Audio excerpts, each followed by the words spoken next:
আসসালামু আলাইকুম। সম্মানিত দর্শক, যুব ক্রীড়া মন্ত্রণালয়ের উপদেষ্টা আসিফ মাহমুদ সজীব ভূঁইয়াকে আপনারা সবাই চেনেন। তিনি বর্তমান অন্তর্বর্তী সরকারের একজন প্রভাবশালী উপদেষ্টা। কিছুদিন আগে আন্তর্জাতিক বিমানবন্দর হজরত শাহজালাল আন্তর্জাতিক বিমানবন্দরে তিনি যে ম্যাগাজিন এবং বুলেট সহ হাতে নাতে ধরা পড়লেন, সেইটা নিয়ে বাংলাদেশে সেই ভিডিও ফুটেজটা ব্যাপকভাবে ভাইরাল হলো। শুধু বাংলাদেশে না, বহির্বিশ্বের প্রভাবশালী গণমাধ্যম সংবাদ মাধ্যমও কিন্তু এটা নিয়ে সংবাদ প্রচার করলো। তিনি বিদেশের মাটিতে বসে তার ফেসবুক পেজে একটা পোস্ট দিছিলেন। সেখানে তিনি লিখছিলেন যে এই দেশে শুধুমাত্র বুলেট এবং ম্যাগাজিন কেন, এই দেশে কামান্না ঘুরলেও বোধ হয় নিরাপদ না, এরকম কথাই তিনি লিখছিলেন, এরকম কিছু একটা পোস্ট দিছিলেন। তখন আমরা এটা নিয়ে কথা বলছিলাম যে তিনি কি বললেন, এটা তিনি একজন সরকারের উপদেষ্টা হয়ে যদি তিনি এই কথা বলেন তাহলে সাধারণ মানুষের কী অবস্থা হবে। কিন্তু আজকে যখন বাংলা ভিশনের সেই প্রতিবেদনটা দেখলাম, কুমিল্লার মুরাদনগরে আসিফ মাহমুদ সজীব ভূঁইয়ার বাবার নাম হচ্ছে মোহাম্মদ বিল্লাল হোসাইন, সেই বিল্লাল হোসাইনের কর্মকাণ্ড, বর্বরতা, নৃশংসতা নিয়ে যে বাংলা ভিশনে একটা প্রতিবেদন, একটা রিপোর্ট প্রকাশিত হয়েছে, আপনিও হয়তো বা দেখছেন। কিন্তু সেই রিপোর্টটা দেখে মনে হলো যে সেই সময়ে আসিফ মাহমুদ সজীব ভূঁইয়া যে পোস্ট দিয়েছিলেন যে এই দেশে শুধু গুলি আর ম্যাগাজিন নিয়ে ঘোরা না, কামান নিয়ে ঘুরলেও তারা নিরাপদ না, মানে আসিফ মাহমুদ সজীব ভূঁইয়ারা নিরাপদ না, এটা বোধহয় তারা সত্য কথাই বলছিলেন। কারণ একজন উপদেষ্টার বাবা কতটুকু মানে কি বলে যে সীমা লঙ্ঘন করলে এরকম একটা রিপোর্ট প্রকাশিত হয়।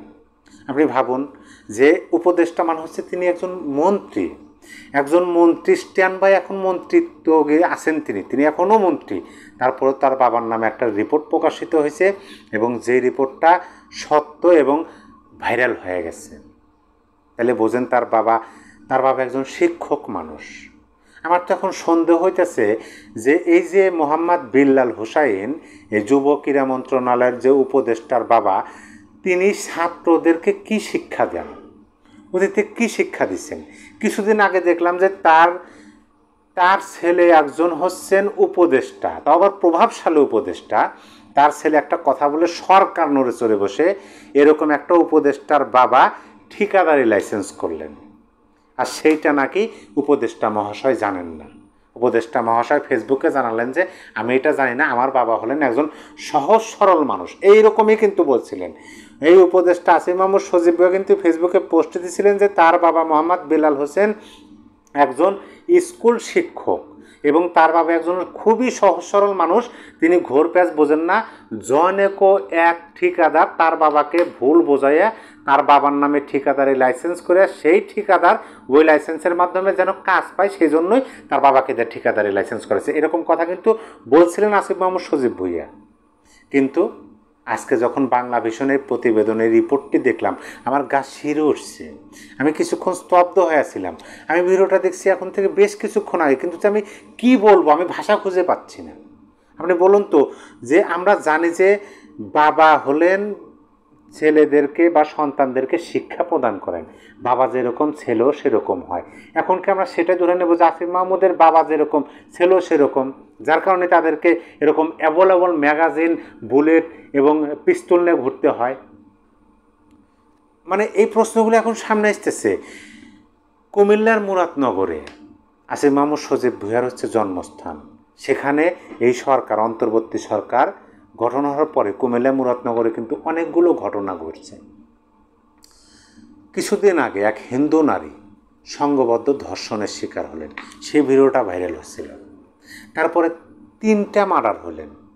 এই যে আমাদের ঢাকায় যে আপনার পাথর নিক্ষেপ করে মানুষ মারা হলো, তার কিছুদিন আগে কুমিল্লার মুরাদনগরে 3টা মার্ডার হয়েছে। সেই মার্ডারের যে আসামিরা তারা এখনও অ্যারেস্ট হইতেছে না কেন? এমনকি সেই মার্ডারে যাদেরকে করা হয়েছে তারা এখন পলাতক আসামি, তারা এখন জীবন নিয়ে তারা পলাতক অবস্থায় জীবনযাপন করতেছে। ওই আসিফ মাহমুদ সজীব ভূঁইয়ার বাবার স্কুলের একজন সহকারী শিক্ষিকা, তিনিও এখন পলাতকভাবে জীবনযাপন করতেছেন। তার দোষটা কি? মানে এটা কি বলার আছে? এই সরকারের একজন উপদেষ্টা স্ট্যান্ড বাই, এই সংবাদটা প্রচারিত হওয়ার পরে আপনি কি ভাবেন যে আসিফ মাহমুদ উপদেষ্টা হওয়ার পর্যায়ে এখনও আছেন, আমরা দেখব যদি অন্তর্বর্তী সরকারে আসিফ মাহমুদকে এখনও উপদেষ্টা পদে বহাল রাখেন, তাহলে বুঝবো যে আসিফ মাহমুদের বাবা যেগুলো করছেন বা করতেছেন সেগুলা এই সরকার বৈধ হিসাবে নিতেছেন। এগুলোই আমরা সাধারণ মানুষ এখন ভেবে নেব, তাছাড়া তো উপায় নাই।